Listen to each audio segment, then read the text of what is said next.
ഒരു ഫോട്ടോഷൂട്ട് അപാരതയാണ് നിങ്ങളിന്ന് കാണാൻ പോകുന്നത്. യദുവിൻ്റെ ബർത്ത്ഡേ ആണ്. അപ്പോൾ എല്ലാ തവണയും ഞങ്ങൾ ചെയ്യുന്ന പോലെ തന്നെ അവൻ്റെയും ആദിയുടെയും കുറച്ച് ഫോട്ടോസൊക്കെ എടുക്കാമെന്ന് വിചാരിച്ച് ഞങ്ങൾ നേരെ ഹൈലൈറ്റ് മാളിലേക്ക് പോയി.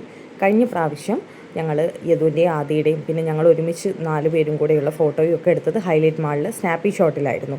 പക്ഷേ ഇത്തവണ പോയപ്പോൾ ഒരു അബദ്ധം പറ്റി. 1 ഇയറായി ഞങ്ങൾ ഇതിൻ്റെ ഉള്ളിലേക്ക് കടന്നിട്ട്. അതിനിടയ്ക്ക് അവർ ഷോപ്പ് മാറ്റി ഗൈസ്. അങ്ങനെ ഞങ്ങൾ ആകെ കൺഫ്യൂഷനായി. കാരണം ഓൾമോസ്റ്റ് 7 മണി ആയിട്ടുണ്ട് ഞങ്ങൾ അവിടെ എത്തുമ്പോൾ തന്നെ. ഇനി ഞങ്ങൾ വണ്ടിയൊക്കെ പിടിച്ച് ഗോകുലമാളിൽ എത്തുമ്പോൾ എത്രയാവും, എത്ര മണി വരെ അവിടെ ഉണ്ടാവും, ഇനി ഗോകുലമാളിലേക്ക് തന്നെയാണോ മാറ്റിയത് എന്നൊന്നും ഞങ്ങൾക്കറിയില്ല. അവരാണെങ്കിൽ ഗൂഗിൾ അപ്ഡേറ്റ് പോലും ചെയ്തിട്ടുണ്ടായിരുന്നില്ല ഞങ്ങൾ നോക്കിയപ്പോൾ. അങ്ങനെ രണ്ടും കൽപ്പിച്ച് ഞങ്ങളൊരു ഓട്ടോ ഒക്കെ വിളിച്ച് ഞങ്ങൾ പോയി. പക്ഷേ ഈ വിവരമൊന്നും ഞങ്ങൾ വീട്ടിലേക്ക് വിളിച്ച് പറഞ്ഞില്ല. ഏട്ടനാണെങ്കിൽ ഹൈലൈറ്റ് മാളിലായിരിക്കും എന്ന് വിചാരിച്ച് അവിടെ കൊണ്ടുവിട്ട് ഏട്ടനും പോയി.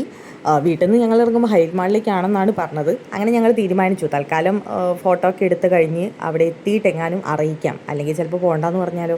അങ്ങനെ തപ്പി കണ്ടുപിടിച്ച് ഞങ്ങൾ അവസാനം സ്നാപ്പി ഷോട്ടിലെത്തി.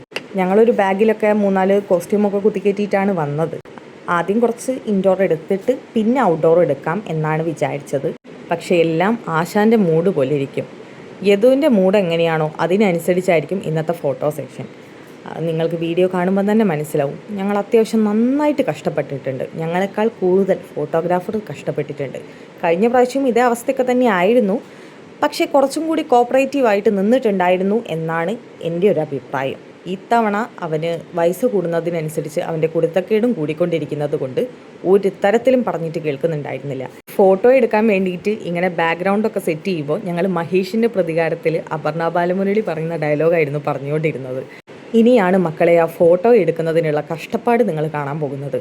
പോസൊക്കെ നിർത്തി വന്നിരുന്ന് ഫസ്റ്റത്തെ 2 ഫോട്ടോ അവൻ നന്നായിട്ട് ഇരുന്ന് തന്നു. അതിൽ ഞാൻ കുറ്റമൊന്നും പറയുന്നില്ല. പിന്നീട് അവിടുന്ന് അങ്ങോട്ടാണ് ശരിക്കുള്ള യുദ്ധം തുടങ്ങിയത്. ആശാൻ്റെ മൂടങ്ങ് മാറി.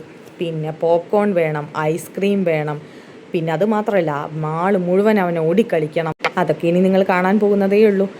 പിന്നെ ആദിയും യദുവും കൂടെ ഫോട്ടോ എടുക്കുന്നതാണ്. ആദി കുറേ കഷ്ടപ്പെട്ടിട്ടുണ്ട് അവിടെ പിടിച്ചു നിർത്താൻ. കാരണം ഒരു തരത്തിലും അനങ്ങി നിൽക്കുന്നുണ്ടായിരുന്നില്ല. അവൻ നന്നായിട്ട് കിട്ടുന്ന ഫോട്ടോയിലൊന്നും ആദിയുടെ എക്സ്പ്രഷൻ ശരിയാവില്ല.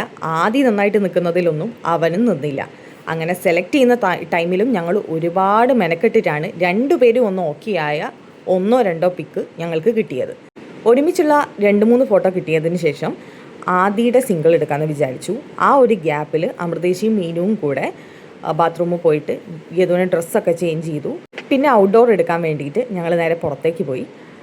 ഔട്ട്ഡോർ എടുക്കാൻ വേണ്ടിയിട്ടായിരുന്നു ഞങ്ങളുടെ ശരിക്കുള്ള കഷ്ടപ്പാട്. ഒരു തരത്തിൽ നിൽക്കുന്നുണ്ടായിരുന്നില്ല. ആരെങ്കിലും ഒരു ഐസ്ക്രീമും പിടിച്ചുകൊണ്ട് പോയാൽ അവൻ അതിന് പിന്നാലെ പോകും. അല്ല, അവിടെ പോപ്കോൺ ഉണ്ടാക്കുന്ന ചേട്ടനെ കണ്ടു, കഥ പറഞ്ഞ് അവിടെ നിന്നു. പിന്നെ ഒരു ഭാഗത്ത് ഞങ്ങൾ നിർത്തിക്കൊണ്ടിരുന്നപ്പം അവിടെ ഒന്നും നിൽക്കാതെ തിരിച്ച് ഓടി ഞങ്ങളുടെ അടുത്തേക്ക് തന്നെ വന്നു. അമൃതേശി നിർത്തും, അതുപോലെ അവൻ അതേ സ്പീഡിൽ ഓടി ഞങ്ങളുടെ അടുത്ത് തന്നെ എത്തും. കുറച്ച് നേരമെങ്കിലും ഒന്ന് അടങ്ങിയിരുന്നോട്ടെ എന്ന് വിചാരിച്ചിട്ട് നമ്മൾ പോപ്കോൺ വാങ്ങി കൊടുക്കാമെന്ന് വിചാരിച്ചു. ആദിക്ക് വേണ്ടതൊക്കെ അവൾ തൊട്ട് കാണിക്കുന്നുണ്ട്, യദുവിന് വേണ്ടത് അവനും പറയുന്നുണ്ട്. അങ്ങനെ ഒരു പോപ്കോണൊക്കെ വാങ്ങി ഞങ്ങൾ പിന്നെയും ഫോട്ടോ എടുക്കാൻ വേണ്ടി അവനെ കൊണ്ടുപോയി നിർത്തി. പോപ്കോൺ കാണിച്ചിട്ടാട്ടോ നിർത്തിയത്. പക്ഷേ അത് വൻ അബദ്ധമായിരുന്നു. അവൻ ഒട്ടും നിന്നില്ല. ആദിയുടെ കയ്യിലിരിക്കുന്ന പോപ്കോണിൽ മാത്രമായി അവൻ്റെ ശ്രദ്ധ. എത്രയും പെട്ടെന്ന് ആദിനേക്കാളും സ്പീഡിൽ അത് കഴിച്ചു തീർക്കുക, അത് മാത്രമേ അവൻ്റെ മൈൻഡിൽ ഉണ്ടായിരുന്നുള്ളൂ. അതുകൊണ്ട് തീരെ നിന്നില്ല. പോപ്കോൺ എടുത്ത് കഴിക്കും, അവിടെ പോയി നിൽക്കും. ആ ഒരു ഗ്യാപ്പിൽ വേണമായിരുന്നു ആ ചേട്ടൻ ഫോട്ടോ എടുക്കാൻ. ചെറുതായിട്ടൊന്ന് ചിരിക്കാൻ പറയുമ്പോഴുള്ള ചിരിയാണ് നിങ്ങളിപ്പം കണ്ടത്. അങ്ങനെ ആ ചേട്ടനും വെറുത്തു, ഞങ്ങളും വെറുത്തു. അവസാനം ഔട്ട്ഡോറിൻ്റെ പ്ലാൻ ഞങ്ങൾ അങ്ങോട്ട് ഉപേക്ഷിച്ചു. എന്നിട്ട് ഇൻഡോർ ഫോട്ടോസ് തന്നെ എടുത്തു.